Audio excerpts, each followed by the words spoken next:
పోలీసుల వేధింపుతో మనస్తాపానికి గురై పోలీస్ స్టేషన్ ఆవరణంలోనే ఆత్మహత్యకు పాల్పడిన సంఘటన ఆలస్యంగా అయితే వెలుగులోకి వచ్చింది.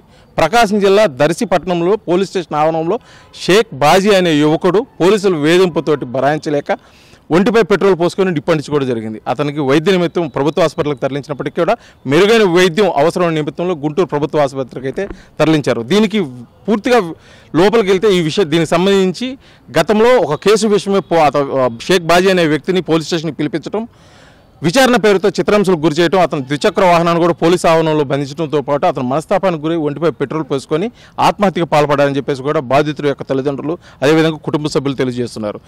బాధింపబడటానికి ముఖ్య కారణమైన వ్యక్తి డి రామకృష్ణ అనే ఎస్ఐ నిన్నటి దినాన ఏసీపీ రైడ్లో దొరికిన వ్యక్తిగా వార్తలో అయితే ఉన్నాడు.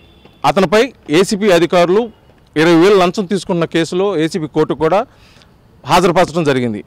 అదే వ్యక్తి ఇతనిపై చిత్రహింసలకు గురి చేస్తూ అదేవిధంగా అనేక ఆరోపణలు చిత్రహింసలతో పాటు తమ బిడ్డను వేధిస్తున్నాడన్న మనస్తాపంతో తమ బిడ్డ ఆత్మహత్యకు పాల్పడ్డాడు, అతనిపై పూర్తి స్థాయిలో విచారణ చేయాలి అని చెప్పేసి కూడా బాధితుల తరఫున తల్లిదండ్రులు అదేవిధంగా బంధువులు అయితే కోరుతున్నారు. ఇది మొత్తానికి ఈ సంఘటన జరిగింది పోలీస్ స్టేషన్ ఆవరణంలో, అది కోర్టు ఆవరణలో, మొత్తం ఒకే ప్రాంగణంలో ఉంటాయి దర్శి ప్రాంతంలో.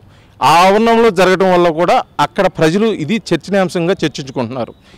పోలీస్ స్టేషన్లో నిత్యం రద్దీగా ఉండే అధికారులు రద్దీగా ఉండే ఈ ప్రాంతంలో ఒక వ్యక్తి ఆత్మహత్యకు పాల్పడటం, అది పూర్తి స్థాయిలో కాలిన గాయాలతో అతను బయటికి హాస్పిటల్కి తీసుకెళ్లడం కూడా పెద్ద చర్చనీయాంశంగా మారింది. వీడియో జర్నలిస్ట్ లక్ష్మణ్తో శ్రీనివాస్, దర్శి, ప్రకాశం జిల్లా.